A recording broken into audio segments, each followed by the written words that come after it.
Well, hello. Today's movie is 1941, a Steven Spielberg comedy.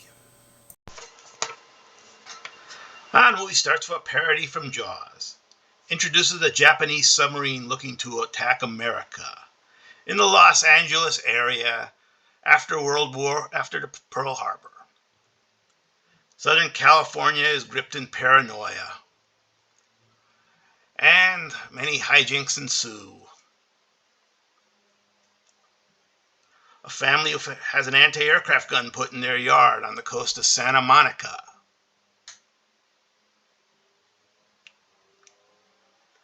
The Japanese sub gets lost due to a faulty compass, and they kidnap an old guy. They find a compass in his Cracker Jack box. But the old guy manages to swallow it. So the Japanese are forced to force feed him prune juice to get it out. Of course, the old man eventually manages to escape the submarine with his Cracker Jack compass.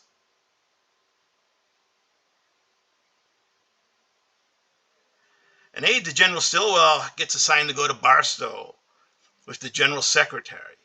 The plan is to get a plane because the Secretary gets turned on by flying.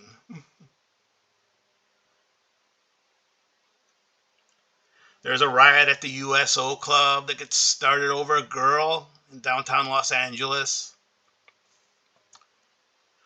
The plane the aide manages to get is mistaken for a Jap plane and gets shot down while flying over Los Angeles.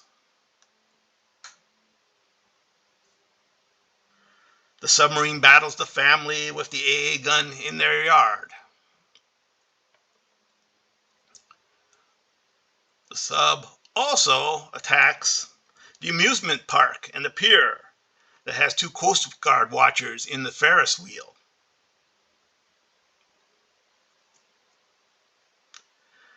They also battle a tank on the pier and torpedo it,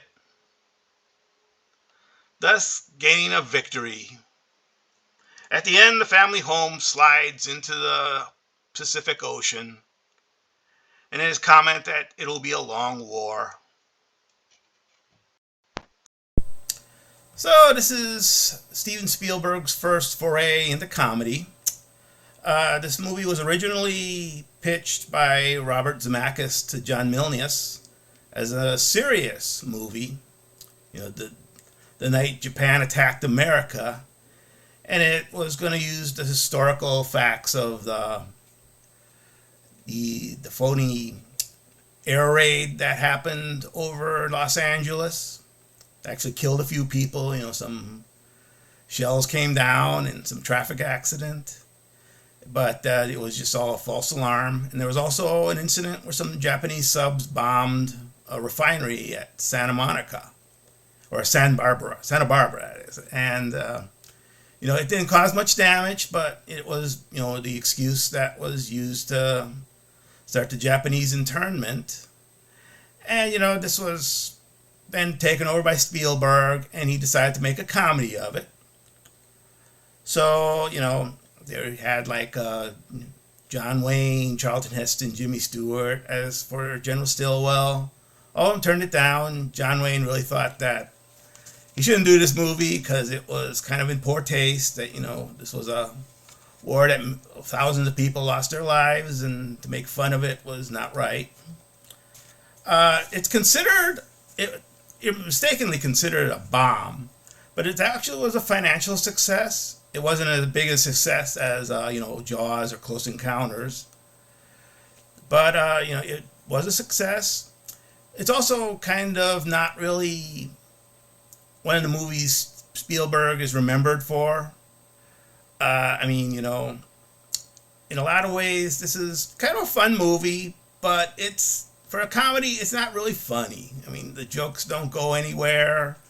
There's just a lot of slapstick stuff about, explosions and people panicking, some endless fist fights and some, dance scenes. And it's